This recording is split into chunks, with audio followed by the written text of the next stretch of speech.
இன்னும் சில வருடங்களில் சூரியன் மெதுவா இறந்து போகப் போகுது. அதோட சேர்த்து பூமியில் இருக்கிற 800 கோடி மக்களோட உயிரும் ஆபத்துல இருக்கு. அந்த பேரழிவ தடுக்க மனித குலம் தேர்ந்தெடுத்தது ஒரே ஒரு மனிதன. ஆனா, அவர் கண் திறந்து பார்த்தபோது, அவர் யாருன்னு கூட அவருக்கே ஞாபகம் இல்ல. ஏன் அவர் தனியா விண்வெளியில இருக்காரு? அவர் இந்த மிஷன முடிக்கலைன்னா, மனித இனத்துக்கு நாளையே இருக்காது. இந்த மிஷனுக்கு ப்ராஜெக்ட் ஹெயில் மேரின்னு பேரு. அதாவது எல்லா வழியும் மூடிட்ட பிறகு, இதுதான் நம்ம கடைசி வாய்ப்புன்னு எடுத்த ஒரு முடிவு. வாங்க கதைக்குள்ள போகலாம். படம் ஆரம்பிக்கும்போதே விண்வெளியில ஒரு ஸ்பேஸ் கிராஃப்ட் மட்டும் பறந்துகிட்டு இருக்கு. அதுக்குள்ள பல மாதங்களா தூக்க நிலையில இருந்த நம்ம ஹீரோ கிரேஸ் மெதுவா கண் விழிக்கிறார். கண் விழிச்ச உடனே ஷிப்ல இருக்கிற ரோபோட் அவருடைய உடல்நிலைய செக் பண்ண ஆரம்பிக்குது. ஆனா அவரால சரியா பேச முடியல. எழுந்து நிற்க முயற்சி பண்ணுனதும் டக்குன்னு கீழ விழுந்துடுறாரு. உடனே அந்த ரோபோட், "உங்க உடம்பு இன்னும் முழுசா ரெக்கவர் ஆகல. கொஞ்ச நேரத்துல சரியாயிடும்னு" சொல்லுது. ஆனா நம்ம ஹீரோ அதெல்லாம் கவனிக்கிற நிலைமையிலேயே இல்ல. "இங்க வேற யாராவது இருக்கிறீங்களா?" அப்படின்னு திரும்ப திரும்ப கேட்டுட்டே இருக்காரு. அதுக்கப்புறம் ஷிப்பு முழுக்க தேடி பார்க்குறாரு. ஆனா அவர் கூட வந்தவங்க ஏற்கனவே இறந்துட்டாங்க. இத விட பெரிய ஷாக் என்னன்னா, அவருக்கே அவர் யாருன்னு கூட ஞாபகம் இல்ல. அதுக்கப்புறம் ஷிப்ல இருக்கிற சில சயன்ஸ் இன்ஸ்ட்ருமெண்ட்ஸ பார்த்ததும், அத எப்படி யூஸ் பண்ணணும்னு அவருக்கு தானாகவே தெரிஞ்சிடுது. அத பார்த்து அவரே ஒரு நிமிஷம், "எனக்கு எப்படி இதெல்லாம் தெரியும்னு?" குழம்பி போறாரு. அதே நேரத்துல இன்னொரு ரூம்ல ஸ்க்ரீன்ல பூமியோட காட்சிகள்லாம் ஓட ஆரம்பிக்குது. அத பார்த்ததும் அவருக்கு இன்னும் நெறைய கேள்விகள் வருது. உடனே ரோபோட்ட பார்த்து, "இங்க இன்சார்ஜ் யாரு? வேற யாராவது உயிரோட இருக்காங்களான்னு?" கேக்குது. அதுக்கு அந்த ரோபோட், "இந்த ஷிப்ல இப்ப உயிரோடு இருக்கிற ஒரே ஒரு நபர் கிரேஸ்ன்னு" சொல்லுது. அத கேட்டதும் நம்ம ஹீரோ, "சரி, உடனே ஷிப்ப பூமிக்கு திருப்புங்க" அப்படின்னு சொல்றாரு. ஆனா, அந்த ரோபோட்டோ, "மன்னிக்கணும். அந்த கமாண்ட என்னால எக்ஸிக்யூட் பண்ண முடியாதுன்னு" சொல்லிடுது. உடனே ஜன்னல் வழியா வெளிய பாக்குறாரு. அங்க ஒரு சூரியன் மாதிரி தெரிஞ்சதும், "சரி, பூமிக்கு ஒரு மெசேஜ் அனுப்புங்கன்னு" சொல்றாரு. ஆனா, ரோபோட் சொல்ற பதில கேட்டதும் அவரே ஷாக் ஆயிடுறாரு. இங்கிருந்து பூமிக்கு போக ஒரு மெசேஜ், அதாவது அங்க போய் சேரவே 12 வருடங்கள் ஆகும் அப்படின்னு சொல்லுது. அத நம்ப முடியாம உடனே மேப் எடுத்து பார்க்குறாரு. ஸ்க்ரோல் பண்றாரு, பண்ணிக்கிட்டே இருக்கிறாரு. ஆனா, எங்கேயும் நம்ம பூமியோ, நம்ம சூரியனோ தெரியல. இவரு நம்ம சோலார் சிஸ்டம விட்டு பல ஒளியாண்டுகள் தூரத்துல இருக்காருன்னு புரியுது. உடனே ஃபியூயலையும், ஷிப் டேட்டாவையும் வைத்து செக் பண்ணி கணக்கு போட்டு பார்க்குறாரு. கடைசியில ஸ்க்ரீன்ல ஒரு ரிசல்ட் வருது. 113.8 இயர்ஸ். பூமியோட நேர கணக்குப்படி கிரேஸ் இந்த மிஷனுக்கு கிளம்பி 113.8 வருடங்கள் ஆயிடுச்சு. அந்த அதிர்ச்சியிலேயே மறந்து போன சில ஞாபகங்கள் கொஞ்சம் கொஞ்சமா திரும்பி வர ஆரம்பிக்குது. அப்பதான் நம்ம ஹீரோ ஒரு மாலிகுலர் பயாலஜிஸ்ட்ன்னு நமக்கு தெரியுது. அப்புறம் ஃபிளாஷ்பேக்ல எல்லா நியூஸ் சேனல்லயும் ஒரே நியூஸ் தான் ஓடிட்டு இருக்கு. ஆர்க் லைட் ப்ரோப் அனுப்பிய இமேஜ்ல சன்னோட லைட் கொஞ்சம் கொஞ்சமா டிம் ஆகிட்டே வர மாரி காமிக்கிறாங்க. சயின்டிஸ்ட்டுக்கெல்லாம் ஒரே விஷயம் கிளியர் ஆயிடுது. சூரியனோட எனர்ஜி மெதுவா குறைஞ்சுகிட்டே இருக்குது. அதே நேரத்துல நம்ம ஹீரோ கிரேஸ் ஒரு மிடில் ஸ்கூல்ல சயன்ஸ் டீச்சரா வேல பார்த்துட்டு இருக்காரு. கிளாஸ்ல ஸ்டூடண்ட்ஸ் இத பத்தி நெறைய கொஸ்டின்ஸும், டவுட்ஸும் கேட்டுக்கிட்டே இருக்காங்க. அப்பதான் அவரு பெட்ரோல் லைன்னா என்னன்னு ரொம்ப சிம்பிளா எக்ஸ்பிளைன் பண்றாரு. சன்னிலிருந்து வீனஸ் வரைக்கும் இன்ஃப்ரா ரெட் ஸ்பெக்ட்ரம் உருவாக்குற ஒரு விசித்திரமான லைன் தான் இந்த பெட்ரோவா லைன். இந்த பெட்ரோல் லைன் இப்படியே பெருசாயிட்டே போனா, சன்னோட எனர்ஜி கொஞ்சம் கொஞ்சமா குறைய ஆரம்பிச்சுடும். அதனால இன்னும் 30 வருடங்கள்ல எர்த்தோட டெம்பரேச்சர் 10 டூ 15 டிகிரி செல்சியஸ் வரை குறையலாம். அடுத்த சில நாள்ல நம்ம ஹீரோ ஷிப்ல இருக்க வாழ்க்கைக்கு கொஞ்சம் கொஞ்சமா பழக ஆரம்பிக்கிறாரு. வோட்கா குடிச்சிட்டு, கிடைக்கிற சாப்பாட்ட சாப்பிட்டுட்டு, அவர் கூட வந்த ஃப்ரெண்ட்ஸோட ஃபோட்டோலாம் பார்த்துட்டு இருக்கிறப்போ, மறந்து போன சில ஞாபகங்கள் கொஞ்சம் கொஞ்சமா திரும்ப வர ஆரம்பிக்குது. அப்புறம் நம்ம ஃப்ளாஷ்பேக்ல ஒரு லேடி வந்து, "நான் பெட்ரோவா டாஸ்க் ஃபோர்ஸ்லேருந்து வந்திருக்கேன். எங்களுக்கு உங்களோட ஹெல்ப் வேணும்னு" அறிமுகப்படுத்திக்கிறாங்க. முதல்ல நம்ம ஹீரோ மறுக்கிறாரு. அப்போ அந்த லேடி, "உயிர் வாழ வாட்டர் தான் கட்டாயமா?" அப்படின்னு கேட்குறாங்க. அதுக்கு நம்ம ஹீரோ, "பூமியில இருக்கிற உயிர்களுக்கு வாட்டர் முக்கியம். ஆனா, யுனிவர்ஸ்ல இருக்கிற எல்லா உயிர்களுக்கும் அதே மாதிரி தான் இருக்கணும்னு அவசியம் இல்ல. வாட்டர் இல்லாம கூட வேற மாதிரி உயிரினங்கள் வாழ வாய்ப்பு இருக்குன்னு" எக்ஸ்பிளைன் பண்றாரு. அடுத்ததா நம்ம ஹீரோவ பெட்ரோவா டாஸ்க் ஃபோர்ஸ் ரிசர்ச் லேபுக்கு கூட்டிட்டு போறாங்க. நேத்து ராத்திரி பெட்ரோவா லைன்ல இருந்து கிடைச்ச சாம்பிள்ஸ டெஸ்ட் பண்ண அவரோட ஹெல்ப்ப கேட்குறாங்க. முதல்ல பார்த்தா அது கருப்பு நிறத்துல ஒரு சின்ன துகள் மாதிரி தான் இருக்கு. ஆனா மைக்ரோஸ்கோப்ல வச்சு பார்த்ததும் அது உயிரோட அசைறத கவனிக்கிறாங்க. உடனே infrared test, microscope, x-ray, chemical analysis அப்படின்னு ஒவ்வொன்னா டெஸ்ட் பண்ணி பார்க்குறாங்க. அதிலிருந்து ஒரு சாதாரண துகள் இல்ல, இது உயிரோடு இருக்கிற ஒரு ஆர்கானிசம்னு கன்ஃபார்ம் பண்றாங்க. ஆனா, டெஸ்ட் முடியும் நேரத்துல அந்த சாம்பிள் இறந்து போயிடுது. அனாலிசிஸ் பண்ணி பார்த்தா, அது கார்பன், ஹைட்ரஜன், ஆக்ஸிஜன் மாதிரி எலிமெண்ட்ஸ்ல தான் உருவாகியிருக்குன்னு தெரிய வருது. இத பார்த்ததும், வேற பிளானெட்ல இருக்கிற உயிர்களுக்கு வாட்டர் தேவையா இருக்கணும்னு அவசியம் இல்லன்னு நெனச்சிட்டு இருந்த நம்ம ஹீரோவோட தியரி, கொஞ்சம் கொஞ்சமா உடைய ஆரம்பிக்குது. புதுசா கண்டுபிடிச்ச உயிரினத்துக்கு தான் சயின்டிஸ்ட்டுங்க ஆஸ்ட்ரோஃபேஜ்ன்னு பேர் வைக்கிறாங்க. ஆஸ்ட்ரோஃபேஜ்னா விண்வெளியில வாழ்ற ஒரு மைக்ரோஸ்கோபிக் ஆர்கானிசம். சன்னிலிருந்து வர எனர்ஜிய உறிஞ்சு, அது தன்னோட பாடிக்குள்ள ஸ்டோர் பண்ணிக்குது. இதுதான் பெட்ரோவா லைன் உருவாகுறதுக்கும், சன்னோட லைட் டிம் ஆகுறதுக்கும் முக்கிய காரணம். அதுக்கப்புறம் ஈவா இந்த சாம்பிள்ல இருந்து என்ன தெரிஞ்சுக்கிட்டீங்கன்னு கிரேஸ் கிட்ட கேட்குறாங்க. அதுக்கு கிரேஸ், "இந்த ஆஸ்ட்ரோஃபேஜ் எப்படி இவ்ளோ எனர்ஜிய ஸ்டோர் பண்ணுது? பெட்ரோவா லைன் ஏன் வீனஸ் வரைக்கும் போகுது? இதெல்லாம் இன்னும் புரியல. கொஸ்டின்ஸ் நெறைய இருக்கு. ஆனா ஆன்சர்ஸ் இன்னும் கிடைக்கல." அப்படின்னு சொல்றாரு. உடனே ஈவா, "அப்படின்னா இந்த ப்ராஜெக்ட்ல ஜாயின் பண்ணிக்கிறீங்களான்னு?" கேட்குறாங்க. கிரேஸ் கொஞ்சம் யோசிச்சுக்கிட்டு, "இந்த ப்ராஜெக்ட் மனித குலத்த காப்பாத்த உதவும்னா, கண்டிப்பா நான் ஜாயின் பண்ணிக்கிறேன்." அப்படின்னு சொல்லிடுறாரு.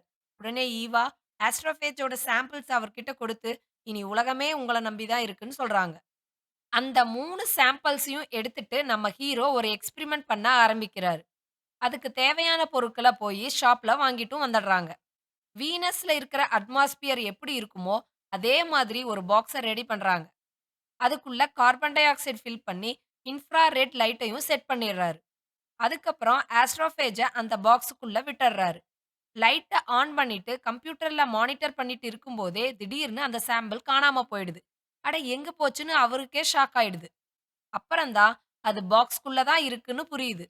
பாக்ஸ திறந்தா இன்ஃப்ராரெட் லைட் அட்ராக்ட் ஆகி வெளிய போயிடும். அதனால அந்த பாக்ஸ இன்னொரு பாக்ஸுக்குள்ள வச்சு முழுசா சீல் பண்றாங்க. அதுக்கப்புறம் நம்ம ஹீரோ அந்த பாக்ஸ்க்குள்ள போயி ஆஸ்ட்ரோஃபேஜ 1, 2, 3ன்னு கலெக்ட் பண்றாரு. ஆனா கடைசியா 4வதா ஒரு ஆஸ்ட்ரோஃபேஜையும் இருக்கிறத பார்த்து ஷாக் ஆயிடுறாரு.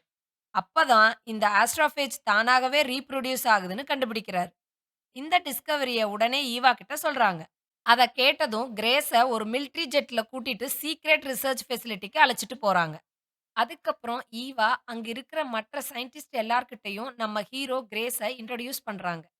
இவர் தான் ஆஸ்ட்ரோஃபேஜ் எப்படி ரீப்ரொடியூஸ் ஆகுதுன்னு கண்டுபிடிச்சவரு. ஆஸ்ட்ரோஃபேஜ் ப்ரீட் ஆகுறதுக்காக தான் வீனஸ் வரைக்கும் போயிருக்குன்னு சொல்றாங்க. அத கேட்டதும் ஒரு சயின்டிஸ்ட் 2 மில்லியன் ஆஸ்ட்ரோஃபேஜ் ப்ரொடியூஸ் பண்ண எவ்வளோ டைம் ஆகும்னு கிரேஸ் கிட்ட கேட்குறாங்க. உடனே கிரேஸ் எதுக்கு அவ்ளோ ஆஸ்ட்ரோஃபேஜ் தேவைன்னு கேட்குறாரு. அப்பதான் ஈவா ப்ராஜெக்ட் ஹெயில் மேரியோட உண்மையான பிளான எக்ஸ்பிளைன் பண்றாங்க. நம்ம சன்னு மட்டும் இல்ல, நெறைய ஸ்டார்ஸும் டிம் ஆக்கிட்டே இருக்கு. ஆனா டாசிட்டி மட்டும் இன்னும் நார்மலா இருக்கு. ஏன் இந்த ஸ்டார் மட்டும் பாதிக்கப்படலைன்னு கண்டுபிடிக்கணும். அதுக்காக தான் அங்க போய் ஸ்டடி பண்ண போறாங்க. அதுக்காக ஷிப்ஸ் எல்லாம் ரெடி. ஆனா, அந்த டிஸ்டன்ஸ் கிட்டத்தட்ட 11.9 லைட் இயர்ஸ்.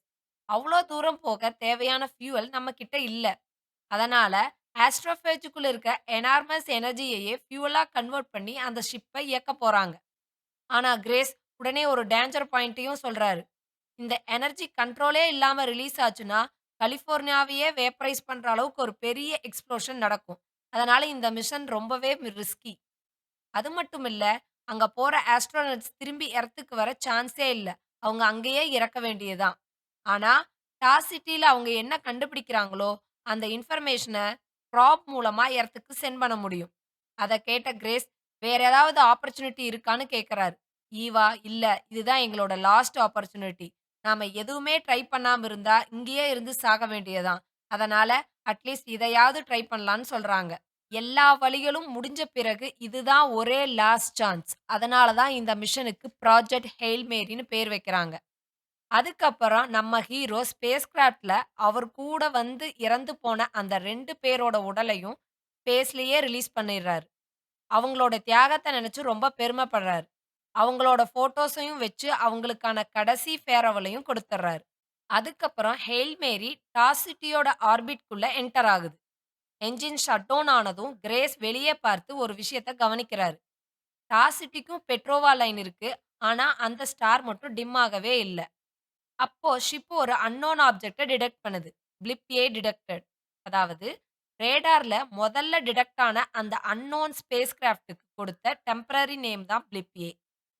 கிரேஸ் அதிலிருந்து தப்பிக்க முயற்சி பண்ணும்போது அந்த ஸ்பேஸ் கிராஃப்ட்டும் அவர ஃபாலோ பண்ண ஆரம்பிக்குது. அதிலிருந்து ஒரு சின்ன ஆப்ஜெக்ட் கிரேஸோட ஷிப்ப நோக்கி வருது. அதுதான் பிளிப்பி. கிரேஸ் மொதல்ல அத ஒரு பாம்ப்ன்னு நெனைக்கிறாரு. ஆனா அது வந்து ஷிப்ல லேசா டச் பண்ணிட்டு போயிடுது. அப்பதான் கிரேஸ்க்கு புரியுது, இது அட்டாக் பண்ண வரல. ஏதோ கம்யூனிகேட் பண்ண ட்ரை பண்ணுதுன்னு. அதுக்கப்புறம் அந்த ஏலியன் ஸ்பேஸ் கிராஃப்ட்ல இருந்து இன்னொரு ஆப்ஜெக்ட் வெளிய வருது. ஆனா இந்த தடவ அது ரொம்ப ஸ்லோவா வருது. அதனால கிரேஸ் இந்த தடவ எப்படியாவது இத பிடிச்சுடணும்னு ஸ்பேஸ் வாக் பண்ணி வெளிய போறாரு. ரொம்ப கஷ்டப்பட்டு அந்த ஆப்ஜெக்ட்ட பிடிச்சுட்டு ஷிப்புக்குள்ள கொண்டு வராரு. முதல்ல பார்த்ததும் அது xenon மெட்டீரியல் செய்யப்பட்ட ஒரு ஃபாரின் ஆப்ஜெக்ட்ன்னு கண்டுபிடிக்கிறாரு. உடனே அத ஒரு கண்டெய்ன்மென்ட் பாக்ஸ்க்குள்ள சேஃபா வச்சுட்டு ஓப்பன் பண்ணி பார்க்க ஆரம்பிக்கிறாரு. அத திறந்ததும் உள்ள பெட்ரோவா லைன் மாதிரி ஒரு பேட்டர்ன் இருக்கு. அதுக்குள்ள இன்னொரு ஸ்ட்ரக்சர் மாதிரி இருக்கு. அத கவனமா பார்த்த கிரேஸ்க்கு அது ஏதோ ஒரு சோலார் சிஸ்டத்த ரெப்ரசன்ட் பண்ற மாதிரி தெரியுது. அதுலயும் ஒரு பர்ட்டிகுலர் ஸ்டார் ஹைலைட் பண்ணி காமிச்சிருக்காங்க. அத பார்த்ததும், இது அவங்களோட பிளானட்டா இருக்குமோன்னு கிரேஸ் நெனைக்கிறாரு. உடனே அந்த மாடல்ல தன்னோட எர்த்தையும் ஆட் பண்ணி, அத திரும்ப அந்த ஏலியன் ஸ்பேஸ் கிராஃப்ட்க்கே அனுப்புறாரு. அதுக்கப்புறம் அந்த ஏலியன் ஸ்பேஸ் கிராஃப்ட்ல இருந்து கிரேஸ்க்கு இன்னொரு மெசேஜ் வருது. அது ஒரு டனல் மாதிரி ஸ்ட்ரக்சர உருவாக்கி 2 ஸ்பேஸ் கிராஃப்ட்டையும் கனெக்ட் பண்ணுது. உடனே கிரேஸ் தன்னோட ஷிப்பையும் அந்த ஏலியன் ஷிப் பக்கத்துல கொண்டு போறாரு. டனல் முழுசா கனெக்ட் ஆனதும் கொஞ்சம் பயந்துகிட்டே கிரேஸ் அதுக்குள்ள போய் பார்க்கறாரு. அங்க ஒரு விண்டோ மாதிரி இருக்கிற இடத்துக்கு பின்னாடி ராக் மாதிரி ஒரு ஏலியன் நின்னுட்டு கிரேஸ பார்த்துக்கிட்டு இருக்கு. அதுக்கப்புறம் தான் கிரேஸ் அதுக்கு ராக்கின்னு பேர் வைப்பாரு. ராக்கி ஏதோ ஒரு பெரிய சத்தம் போட்டு பேச ஆரம்பிக்குது. ஆனா கிரேஸுக்கு அது என்ன சொல்லுதுன்னே புரியல. அதே மாதிரி ராக்கிக்கும் கிரேஸ் என்ன சொல்றான்னு புரியல. உடனே ராக்கி ஹெயில் மேரியோட ஒரு மாடல் மாதிரி ஏதோ செஞ்சு காட்டி, "நீ உன்னோட ஷிப்புக்கே போ" அப்படின்னு சொல்ற கெஸ்டர் மாதிரி பண்றான். கிரேஸுக்கும் வேற வழி இல்லாம திரும்ப தன்னோட ஷிப்புக்கே போயிடுறாரு. கொஞ்ச நேரத்துல அந்த ஸ்பேஸ் டனலும் டிஸ்கனெக்ட் ஆயிடுது. மறுபடியும் கனெக்ட் ஆனதும் இந்த தடவ கிரேஸ் கொஞ்சம் லைட்ஸ் எல்லாம் எடுத்துக்கிட்டு உள்ள போறாரு. ஏன்னா இந்த ஏலியன் கிட்ட எப்படியாவது கம்யூனிகேட் பண்றத கண்டுபிடிக்கணும்னு. அப்புறம் கிரேஸ் கைய மேல தூக்குறாரு, கைய அசைக்கிறாரு, சில ஃபன்னி கெஸ்டர்ஸ் எல்லாம் பண்றாரு. ராக்கியும் அதே மாதிரியே இமிட்டேட் பண்ண ஆரம்பிக்குது.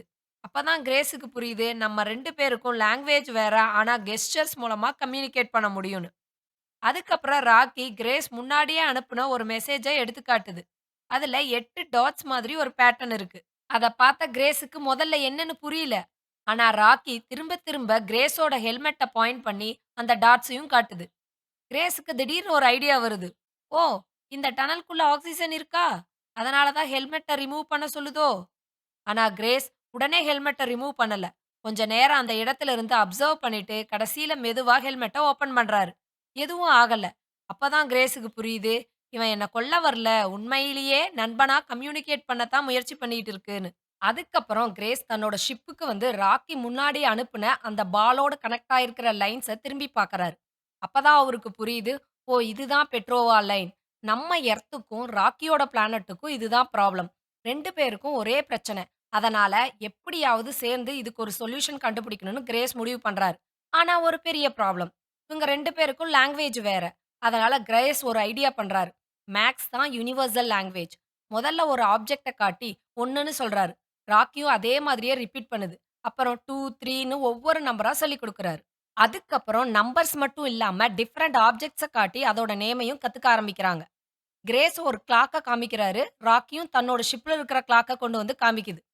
அதுக்கப்புறம் கிரேஸ் லேப்டாப், மைக்ரோஃபோன் எல்லாம் எடுத்துக்கிட்டு அந்த டனல்குள்ள போறாரு. ராக்கி பேசுற சவுண்ட ரெக்கார்ட் பண்ணி, அதுக்கு நம்பர்ஸ மேட்ச் பண்ணி ஒரு டிரான்ஸ்லேட்டர் மாதிரி சிஸ்டம் உருவாக்குறாரு.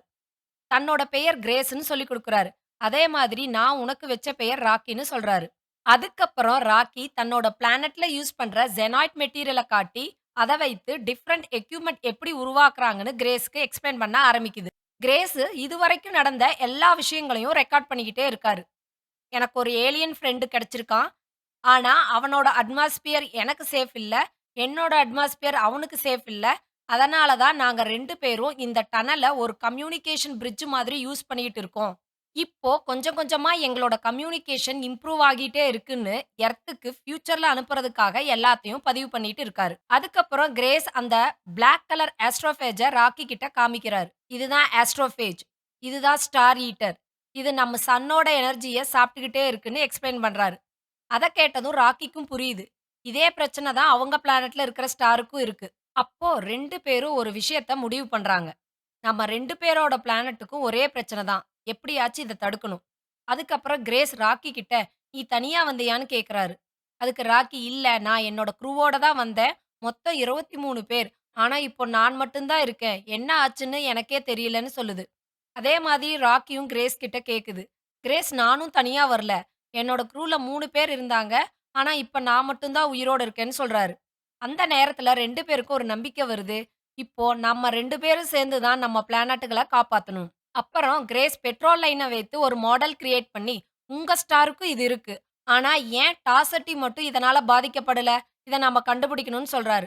அதுக்கப்புறம் கிரேஸ் கம்ப்யூட்டர் டிரான்ஸ்லேட்டர் மூலமா இல்லாம, நேரடியா ராக்கிக்கு ஒரு வாய்ஸ் குடுக்க ஆரம்பிக்கிறாரு. பல ட்ரை பண்ணதுக்கு அப்புறம் ஒரு வாய்ஸ் வொர்க் ஆகுது. கிரேஸ் அப்போ, "நான் ஒரு ஸ்கூல் டீச்சர்ன்னு" சொல்றாரு. அதுக்கு ராக்கி, "ஸ்கூல் டீச்சருக்கு ஸ்பேஸ்ல என்ன வேல?" கேட்கிற மாதிரி ஒரு ஃபன்னி ரியாக்ஷன் கொடுக்குது. கொஞ்ச நேரம் கழிச்சு, "எனக்கு தூக்கம் வருது. நான் கொஞ்ச நேரம் தூங்க போறேன்" அப்படின்னு கிரேஸ் சொல்றாரு. ஆனா ராக்கி அத தப்பா புரிஞ்சுகிட்டு, "என்னது சாகப் போறியா?" அப்படின்னு கேக்குது. அதுக்கு கிரேஸ், "இல்ல, தூக்கம்னா சாகறது இல்ல. கொஞ்ச நேரம் ஓய்வெடுக்கிறதுன்னு" எக்ஸ்பிளைன் பண்றாரு. உடனே ராக்கி, "நான் உன்ன வாட்ச் பண்ணட்டுமான்னு?" கேக்குது. என்னோட க்ரூ தூங்கிட்டு எழுந்ததே இல்ல. அதனால தான் உன்ன சேஃபா பார்க்கணும்னு சொல்லும்போது கிரேஸுக்கு ஒரு நிம்மதி வருது. அதுக்கப்புறம் கிரேஸ் ஸ்லீப்பிங் பேக்க எடுத்துட்டு அந்த டனலுக்குள்ளேயே தூங்க ஆரம்பிக்கிறாரு. பல வருஷத்துக்கு அப்புறம் கிரேஸுக்கு ஒரு கம்பேனியன் கிடைச்சிருக்கு. ராக்கிக்கும் ஒரு நல்ல ஃப்ரெண்ட் கிடைச்சிருக்கான். இப்போ இந்த 2 பேரும் சேர்ந்து 2 பிளானட்டுகளையும் காப்பாற்ற முடியுமா என்பது தான் அடுத்த சவாலே. அதுக்கப்புறம் ஃபிளாஷ்பேக்ல ப்ராஜெக்ட் ஹெயில் மேரி மிஷனுக்காக பிரிப்பரேஷன காமிக்கிறாங்க.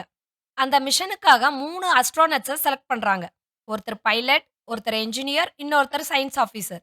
இந்த மிஷன்ல முக்கியமான விஷயம் ஆஸ்ட்ரோஃபேஜ எப்படி கண்ட்ரோல் பண்றது, அத எப்படி ஃபியூவலா யூஸ் பண்றது என்பது தான். கிரேஸ் ஒரு எக்ஸ்பெரிமென்ட் மூலமா ஆஸ்ட்ரோஃபேஜுக்குள்ள இருக்கிற எனர்ஜி எவ்வளோ பவர்ஃபுல்னு காமிக்கிறாரு. 1 கிராமுக்கு குறைவான ஆஸ்ட்ரோஃபேஜ் கூட ஒரு பெரிய அளவு மெட்டல உருக்கும் அளவுக்கு எனர்ஜி ரிலீஸ் பண்ணுது. அத பார்த்ததுமே அங்க இருக்கிற எல்லாருக்குமே ஆச்சரியமா போயிடுது. இது ஒரு உயிரினம் மட்டும் இல்ல, மிகப்பெரிய எனர்ஜி சோர்ஸ். அதுக்கப்புறம் கிரேஸ் அந்த 3 க்ரூ மெம்பர்ஸ் கிட்ட, "இந்த மிஷன் எவ்வளோ ஆபத்தானதுன்னு தெரிஞ்சும் நீங்க இதுக்கு சம்மதிச்சிருக்கீங்க. அதுக்கு ரொம்ப தைரியம் வேணும்னு" சொல்லி அவங்கள பாராட்டுறாரு. ஆனா அந்த நேரத்துல கிரேஸுக்கு அந்த மெஷின நேர்ல போய் செய்யற அளவுக்கு தைரியம் இல்ல. பிரசன்ட்ல ராக்கியும் கிரேஸோட ஸ்பேஸ் கிராஃப்ட்க்குள்ள வந்துடுறான். "நானும் உன்னோட வரேன்னு" சொல்லிட்டு அவன ஃபாலோ பண்ணிக்கிட்டே வந்துடுது. உள்ளே வந்ததும் ஸ்பேஸ் கிராஃப்ட்ட ஒரு பார்வ பார்த்துட்டு, "என்னது எல்லாமே இப்படி மெஸ்ஸியா இருக்குன்னு" அவனுக்கான ஒரு இடத்த தேடி செட்டில் ஆயிக்குது. கிரேஸ் பூமிக்கு அனுப்புறதுக்காக வீடியோ ரெக்கார்ட் பண்ணிட்டு இருக்கும்போது, ராக்கி, "நீ யார்கிட்ட பேசுறன்னு?" கேட்டுக்கிட்டே இருக்குது. அப்பதான் கிரேஸுக்கு ராக்கிய பத்தி இன்னொரு விஷயம் புரியுது. ராக்கிக்கு சவுண்ட் மட்டும் இல்ல, வைப்ரேஷன் மூலமாவும் கேட்க முடியுதுன்னு. அதுக்கப்புறம் ராக்கி தன்னோட க்ரூக்கு என்ன ஆச்சுன்னு தெரியலன்னு சொல்லுது. உடனே கிரேஸ், "ஆஸ்ட்ரோஃபேஜோட ரேடியேஷனால பாதிக்கப்பட்டிருக்கலாம். ஆனா ஆஸ்ட்ரோஃபேஜ் பக்கத்துல இருந்த அவங்களோட லேப் மட்டும் அந்த ரேடியேஷன்ல இருந்து சேஃபா இருந்ததால ராக்கி மட்டும் உயிரோட இருந்திருக்கு." அத கேட்டதும் 2 பேருக்கும் ஒரு விஷயம் புரியுது. இந்த ஆஸ்ட்ரோஃபேஜ் எவ்ளோ டேஞ்சரஸ் ஆனதுன்னு. அதுக்கப்புறம் 2 பேரும் டாசிட்டிக்கு போயி சாம்பிள்ஸ் கலெக்ட் பண்ண ஒரு பிளான் போடுறாங்க. அந்த பிளானட்டோட ஆர்பிட்டுக்கு போயி, அதோட மூவ்மெண்ட்க்கு ஏத்த மாதிரி ஸ்பேஸ் கிராஃப்ட்ட மூவ் பண்ணிக்கிட்டு சரியான நேரத்துல அந்த பெட்ரோவா லைன்ல இருந்து ஆஸ்ட்ரோபேஜ் சாம்பிள்ஸ எடுக்கணும். அங்க போய் சேரவே கிட்டத்தட்ட 11 நாட்கள் ஆகும். அதனால விஆர் டிவைஸ் மூலமா கிரேஸ் பூமியில இருக்கிற பீச்ச ராக்கிக்கு காட்டுறாரு. பூமியில மக்கள் எப்படி வாழ்றாங்கன்னு சொல்லிக் குடுக்குறாரு. அதே மாதிரி ராக்கியும் தன்னோட பிளானட்ட பத்தி கிரேஸுக்கு கொஞ்சம் கொஞ்சமா சொல்ல ஆரம்பிக்குது. பல வருஷமா தனிமையில இருந்த கிரேஸுக்கும், ராக்கிக்கும் இப்போ ஒரு நல்ல கம்பேனியன் கிடைச்ச மாதிரி ஆகுது. இப்படியே 2 பேரும் பேசிட்டு இருக்கும்போதே டாசிட்டி வந்துடுது. வெளியில இருந்து பார்க்கும்போது அந்த பிளானட் ரொம்ப அழகா வித்தியாசமான நிறங்களோட தெரியும். உடனே ஸ்பேஸ் வாக் பண்ணி வெளிய போயி சாம்பிள்ஸ் கலெக்ட் பண்ண தேவையான எக்யூப்மென்ட்ஸ் எல்லாம் ரெடி பண்றாரு. அதுக்கப்புறம் ஸ்பேஸ் கிராஃப்ட்ல பெட்ரோவல் லைனுக்குள்ள சரியான பொசிஷன்ல கொண்டு போறாங்க. சுற்றியும் ஆஸ்ட்ரோஃபேஜ்கள் வேகமா போயிட்டு இருக்கு. கிரேஸ் அந்த பெட்ரோவா லைனுக்குள்ள போய் தேவையான ஆஸ்ட்ரோஃபேஜ் சாம்பிள்ஸ கலெக்ட் பண்ண ஆரம்பிக்கிறாரு. அந்த பிளானட்டுக்கு கிரேஸ் ஏட்ரியன்னு பேர் வைக்கிறாரு.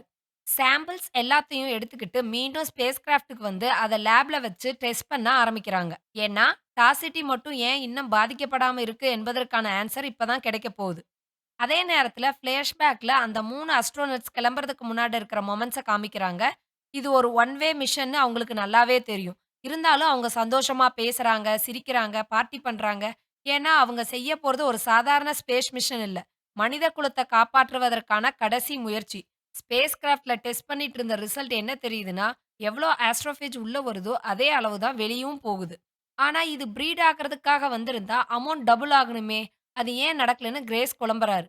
அப்புறம் மைக்ரோஸ்கோப்ல இன்னும் க்ளோஸா பார்க்கும்போது கிரேஸ்க்கு ஒரு விஷயம் புரியுது. இங்க லைஃப் இருக்குன்னு. உடனே ராக்கி, "லைஃப்னா?" அதனால என்ன அப்படின்னு கேக்குது. அதுக்கு கிரேஸ், நம்ம பூமியில பாக்டீரியா, புரோட்டோசோவா மாதிரி மைக்ரோஸ்கோபிக் லைஃப் இருக்குதுல்ல, அதே மாதிரி ஏட்ரியன்லயும் ஒரு உயிரினம் இருக்குன்னு கண்டுபிடிக்கிறாரு. அந்த உயிரினம் தான் ஆஸ்ட்ரோபேஜ சாப்பிட்டுக்கிட்டே இருக்கு. அதனால தான் எவ்வளோ ஆஸ்ட்ரோபேஜ் உள்ள வருதோ, அதே அளவே வெளிய போகுது. அப்பதான் கிரேஸுக்கும், ராக்கிக்கும் புரியுது. இந்த உயிரினம் தான் டாசிட்டியோட ஸ்டார ஆஸ்ட்ரோபேஜ் கிட்ட இருந்து காப்பாத்திட்டு இருக்கு. உடனே கிரேஸ், நம்ம சன்னுலயும் இந்த உயிரினத்த விட்டுட்டோம்னா ஆஸ்ட்ரோபேஜ இத சாப்பிடும். நம்ம சன்னையும் காப்பாத்தலாம்னு சொல்றாரு. ஆனா, அதுக்கு ஒரு பெரிய பிரச்சனை இருக்கு. ஆனா, அந்த உயிரினம் ஏட்ரியனோட அப்பர் அட்மாஸ்பியர்ல இருக்கு. அங்க போய் சாம்பிள்ஸ் எடுக்கிற அளவுக்கு நம்ம ஸ்பேஸ் கிராஃப்ட் தயாராக இல்ல. ஏன்னா, 5 கிலோமீட்டர்ஸ்க்கு மேல போனாலே ஸ்பேஸ் கிராஃப்ட் டேமேஜ் ஆயிடும். அப்போ ராக்கி, நான் ஒரு ஸ்ட்ராங் செயின் தயாரிக்கிறேன்னு சொல்லுது. அத பார்த்ததும் கிரேஸுக்கு ஒரு ஐடியா வருது. இத ஃபிஷிங் மாதிரி யூஸ் பண்ணி மேல இருக்கிற அந்த உயிரினத்தோட சாம்பிள்ஸ எடுக்கலான்னு. அதுக்காக கிரேஸ் ஸ்பேஸ் கிராஃப்ட்ட சரியான கண்ட்ரோல் பண்ண ட்ரெய்னிங் எடுத்துக்கிட்டு இருக்காரு. அதே நேரத்துல தான் ரெக்கார்ட் பண்ற எல்லா விஷயங்களையும் எர்த்துக்கு அனுப்பணும்னு கிரேஸ் சொல்றாரு. உடனே ராக்கி, இத நீ எர்த்துக்கே போய் சொல்லலாமேன்னு கேக்குது. அதுக்கு கிரேஸ், என்கிட்ட திரும்பி போகிற அளவுக்கு ஃபியூவல் கிடையாது. இந்த மிஷன் முடிஞ்சதும் நான் இங்கேயே இறந்துடுவேன்னு சொல்றாரு. அத கேட்டதும் ராக்கிக்கு ரொம்ப கஷ்டமாயிடுது. உனக்கு எவ்ளோ ஆஸ்ட்ரோஃபேஜ் தேவைன்னு கேக்குது. 2 மில்லியன் கிராம்ஸ். அவ்ளோதானே? கொஞ்சமும் யோசிக்காம நான் தரேன்னு ராக்கி சொல்லுது. அத கேட்ட கிரேஸ்க்கு ரொம்ப எமோஷனல் ஆகிடுது. நீ எதுக்காக எனக்காக இத பண்றன்னு கேக்குறாரு. என்னோட க்ரூக்கு என்னால எதுவும் செய்ய முடியல. ஆனா, இப்போ உன்ன காப்பாத்த ஒரு சான்ஸ் எனக்கு கிடைச்சிருக்கு. அத நான் விடமாட்டேன். அத கேட்ட கிரேஸ் உணர்ச்சி வசப்பட்டு ராக்கிய கட்டிப்பிடிக்கிறாரு. ராக்கிக்கு கொஞ்சம் அது புதுசா இருக்கு. நாங்க சந்தோஷத்த வெளிப்படுத்துறது இப்படித்தான்னு கிரேஸ் எக்ஸ்பிளைன் பண்றாரு. இவ்வளவு ஆஸ்ட்ரோஃபேஜ கிரேஸுக்கு கொடுத்ததால, ராக்கி தன் பிளானட்டுக்கு திரும்பி போக 6 வருஷம் டிலே ஆகுது. இத்தன வருஷமா தனியா இருந்த கிரேஸுக்கு இப்போ ஒரு ஏலியன் மட்டும் இல்ல, ஒரு உண்மையான ஃப்ரெண்டும் கிடைச்சிருக்கு. அதுக்கப்புறம் ஃபிளாஷ்பேக்ல கிரேஸும், ஈவாவும் சேர்ந்து பேசிக்கிட்டு இருக்காங்க. உடனே கிரேஸ், அடுத்த 20 வருஷத்துக்கு உன்னோட பிளான் என்னன்னு ஈவா கிட்ட கேட்டுட்டு இருக்காரு. அப்போ திடீர்னு ஒரு பெரிய சத்தம் கேக்குது. அங்க என்ன நடந்துச்சுன்னு நமக்கு காட்டாம உடனே பிரசன்ட்க்கு வந்துடுறாங்க.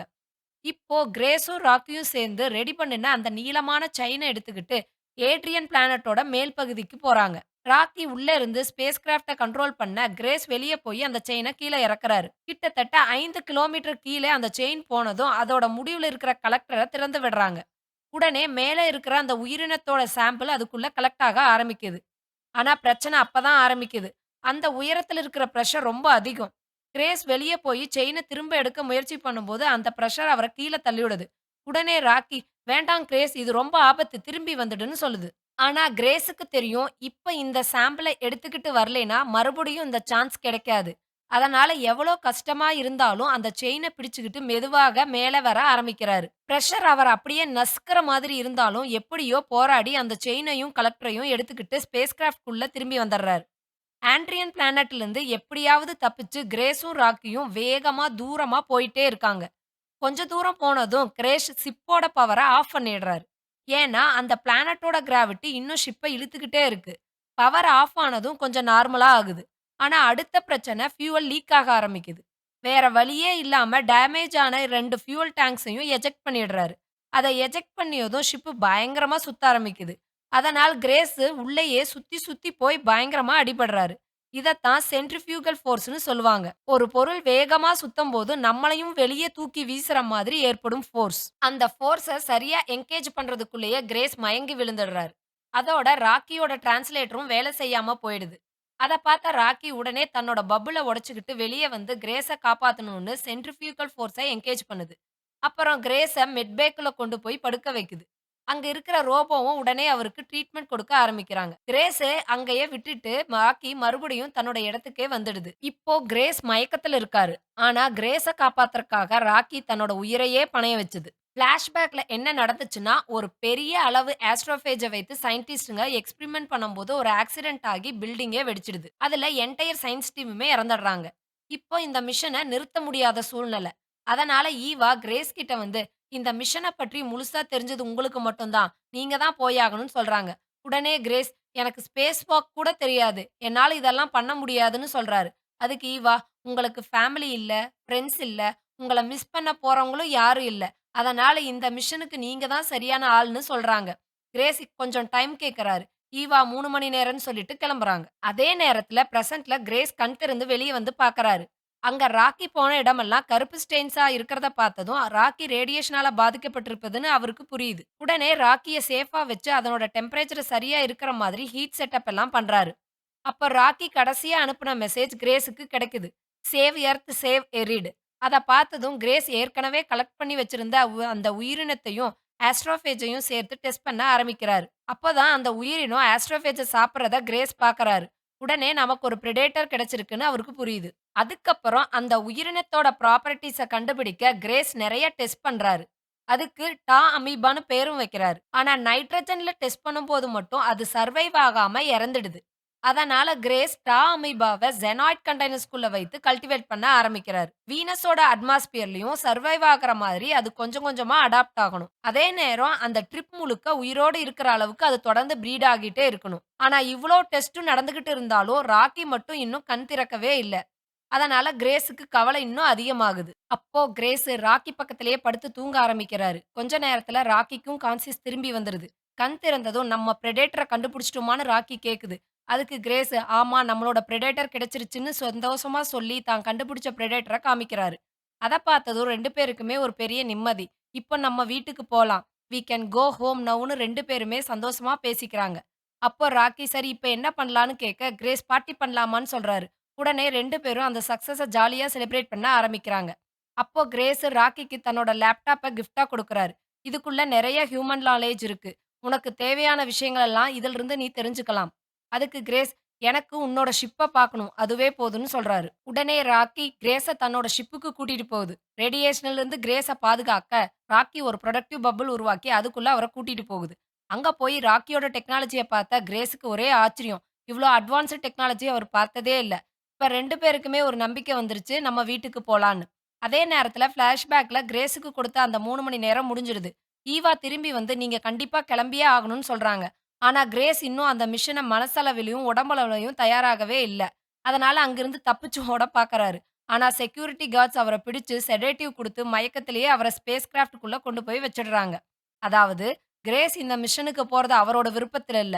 வேற வழியே இல்லாம மனித குலத்த காப்பாத்துறதுக்காக அந்த மிஷனுக்குள்ள தள்ளப்படுறாரு. ராக்கியோட ஹெல்ப்பால கிரேஸோட ஷிப்பையும் 2 பேரும் சேர்ந்து ரெடி பண்ணிடுறாங்க. இப்ப 2 பேரும் அவங்கவங்க வீட்டுக்கு திரும்பி போறாங்க. கிளம்புறதுக்கு முன்னாடி ஒருத்தருக்கு ஒருத்தர் குட் பை சொல்லிக்கிறாங்க. ராக்கியோட லாங்குவேஜ்ல ஒரு சின்ன கெஸ்டர் பண்ணிட்டு 2 பேரும் பிரிஞ்சு ராக்கியோட ஷிப் ஒரு பக்கமும், கிரேஸோட ஷிப் இன்னொரு பக்கமும் போக ஆரம்பிக்குது. கிரேஸ் எர்த்த நோக்கி கிளம்பி கொஞ்ச நேரத்திலேயே ஷிப்ல கண்டாமினேஷன் அலர்ட் வருது. என்ன பிரச்சனைன்னு அவரு செக் பண்ணி பார்க்கறாரு. பார்த்தா ஜெனாய்ட் கண்டெய்னருக்குள்ள வளர்ந்துகிட்டு இருந்த டா அமீபா வெளிய வர முயற்சி பண்ணிட்டு இருக்கு. அது வெளிய வந்துட்டா நேரா ஷிப்ல இருக்கிற ஆஸ்ட்ரோஃபேஜ் இருக்கிற இடத்துக்கு போயிடும். அப்படி போனா அது ஆஸ்ட்ரோஃபேஜ சாப்பிட ஆரம்பிச்சுடும். அப்போதான் கிரேஸுக்கு ஒரு விஷயம் ஞாபகம் வருது. ராக்கியோட ஷிப் முழுக்குமே ஜெனாய்ட்டால தானே உருவாக்கப்பட்டிருக்கு. அதனால டா அமீபா வெளிய வந்துட்டா ராக்கியோட ஷிப்ல இருக்கிற ஆஸ்ட்ரோஃபேஜ் எல்லாம் சாப்பிட்டு அவனோட ஃபியூவலே காலி பண்ணிடுமே. அப்படின்னா ராக்கியால அவனோட பிளானெட்டுக்கே திரும்பி போக முடியாது. இப்போ கிரேஸ் முன்னாட 2டே ஆப்ஷன். ஒண்ணு எர்த்துக்கு திரும்பி போகணும். இன்னொன்னு ராக்கிய காப்பாத்தணும். கிரேஸ் ஒரு சயன்ஸ் டீச்சர் இல்லையா? அதனால உடனே எல்லா கால்குலேஷனும் போட்டு பார்த்துட்டு ஒரு முடிவு எடுக்குறாரு. எர்த்துக்கு போறத விட முதல்ல ராக்கிய காப்பாத்தணும். அதுக்கப்புறம் கிரேஸ் தன்னோட research, findings, video logs, calculations, டா அமீபியா பற்றிய இன்ஃபர்மேஷன் எல்லாத்தையும் ப்ரோப் மூலமா எர்த்துக்கு அனுப்பி வைக்கிறார். பூமி ஏற்கனவே வறண்டு போய் மோசமான நிலையில இருக்கு. சரியான நேரத்துல கிரேஸ் அனுப்புன அந்த இன்ஃபர்மேஷன பூமியில இருக்கிற சயின்டிஸ்ட் யூஸ் பண்ண ஆரம்பிக்கிறாங்க. அதே நேரத்துல கிரேஸும் ராக்கியோட ஷிப்ப நோக்கி போய் எப்படியோ ராக்கிய கண்டுபிடிக்கிறாரு. ராக்கியையும் அவனோட ஷிப்பையும் காப்பாத்திட்டு 2 பேரும் மறுபடியும் ஒண்ணாகுறாங்க. இங்க பூமியில கிரேஸ் அனுப்புன டாமீபா சாம்பிள்ஸ சயின்டிஸ்ட் தொடர்ந்து கல்டிவேட் பண்ணி ஆஸ்ட்ரோஃபேஜ அழிக்க அத யூஸ் பண்ண ஆரம்பிக்கிறாங்க. கொஞ்சம் கொஞ்சமா ஆஸ்ட்ரோஃபேஜ் குறைய ஆரம்பிக்குது. அதோட சூரியனோட பிரைட்னஸும் திரும்ப வர ஆரம்பிக்குது. பூமியும் கொஞ்சம் கொஞ்சமா ரெக்கவர் ஆக ஆரம்பிக்குது. அப்படின்னா ப்ராஜெக்ட் ஹெயில் மேரி விஷன் வெற்றி ஆயிடுச்சு. ஆனா கிரேஸ் மட்டும் எர்த்துக்கு திரும்பவே இல்ல. அவர் ராக்கியோட சேர்ந்து எரிட் பிளானெட்டுக்கே போயிடுறாரு. அங்கே ராக்கியோட பிளானெட்ல தனக்குன்னு ஒரு சேஃபான பிளேஸ உருவாக்கிட்டு வாழ ஆரம்பிக்கிறாரு. ஒரு காலத்துல பூமியில சயின்ஸ் டீச்சரா இருந்த கிரேஸ், இப்ப எரிட்ல இருக்கிற குழந்தைங்களுக்கு சயின்ஸ் கத்துக் கொடுக்கிறாரு. கடைசியில என்ன தெரிஞ்சுக்கிட்டோம்னா, ஒரு மனிதன் பூமிய காப்பாத்த விண்வெளிக்கு போனான். ஆனா கடைசியில இந்த யுனிவர்ஸே அவனுக்கு இன்னொரு வீட்ட குடுத்துருச்சு. இந்த படத்துல எது ரியல், எது ஃபேக்ன்னு கொஞ்சம் பார்க்கலாமா? டாசிட்டி, 40 எரிடானி, கிராவிட்டி, டைம் டைலேஷன் இதெல்லாம் ரியல் சயன்ஸ் கான்செப்ட்ஸ். ஆனா ஆஸ்ட்ராஃபேஜ், டா அமீபா, ஜெனைட்டு இதெல்லாம் கதைக்காக உருவாக்கப்பட்ட கற்பனை. அதாவது உண்மையான சயின்ஸ பேஸ் பண்ணி, அதுக்கு மேல கொஞ்சம் கற்பனையும் சேர்த்து இந்த கதைய உருவாக்கியிருக்காங்க. நான் சொல்ற விதம் உங்களுக்கு பிடிச்சிருந்தா, லைக் பண்ணுங்க, ஷேர் பண்ணுங்க, சேனல சப்ஸ்கிரைப் பண்ணுங்க. ஏதாவது டவுட் இருந்தா கமெண்ட்ஸ்ல சொல்லுங்க. அடுத்த படத்துல சந்திக்கிறேன். பாய்.